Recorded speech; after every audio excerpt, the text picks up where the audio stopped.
নমস্কার, ওয়েলকাম, সুস্বাগতম। Welcome to another fresh blog and welcome to another video. আজ আমাদের চ্যানেলের নিবেদন গঙ্গাসাগর মেলা। গঙ্গাসাগর মেলার উৎসব, এর ইতিহাস, সময় এবং আকর্ষণ। গঙ্গাসাগর মেলা আবার গঙ্গাসাগর যাত্রা বা গঙ্গা স্নান নামেও পরিচিত। ভারতবর্ষের নানা স্থানের বিভিন্ন ধরনের উৎসব, ঐতিহ্য ও আনন্দের সঙ্গে পালিত হয়।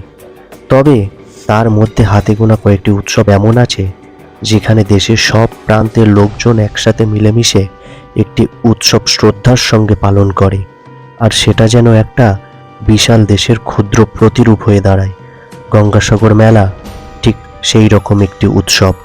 গঙ্গাসাগর মেলা যেখানে শুধু সমগ্র দেশ নয়, সারা বিশ্ব থেকে হাজার হাজার তীর্থযাত্রীরা আসেন। গঙ্গাসাগর মেলা প্রতি বছর মকর সংক্রান্তির সময় হয়।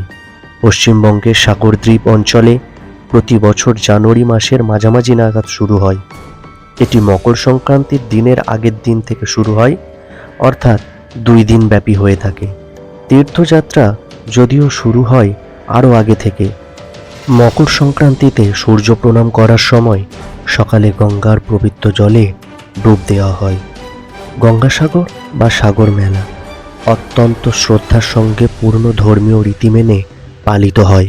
এখানে সংক্রান্তির দিনে সমগ্র দেশ থেকে কয়েক লক্ষ তীর্থযাত্রী আসেন এবং মেলায় মিলেমিশে একাকার হয়ে যান। বিদেশিরাও এই ধরনের মেলা দেখাকে যথেষ্ট আকর্ষণীয় বলে মনে করেন। এই সংস্কৃতির মহামিলন ক্ষেত্রে বহু মানুষ আত্মিক শান্তি পেতে দূর দূরান্ত থেকে ছুটে আসেন। তবে এই গঙ্গাসাগরে মকর স্নানের রয়েছে এক প্রাচীন ইতিহাস।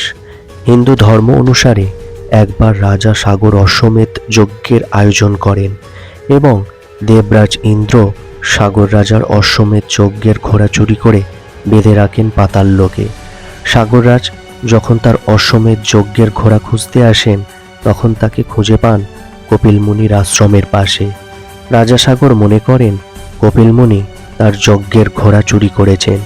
রাজার মনের কথা জানতে পেরে কপিল মুনি রেগে যান এবং রাজাকে ভস্মীভূত করে দেন। এরপর রাজা সাগরের বংশের পরবর্তী প্রজন্ম ভগীরথ মহাদেবের আরাধনা করেন এবং তাকে সন্তুষ্ট করে গঙ্গাকে স্বর্গ থেকে মর্তে নিয়ে আসেন।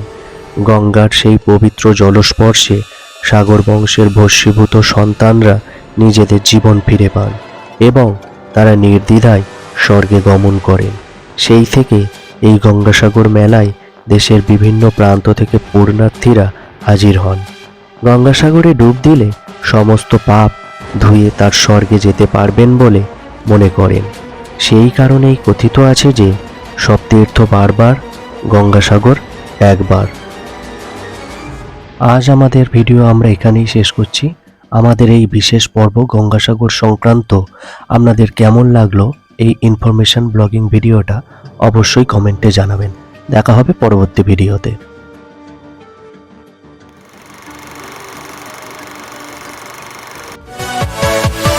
Yeah.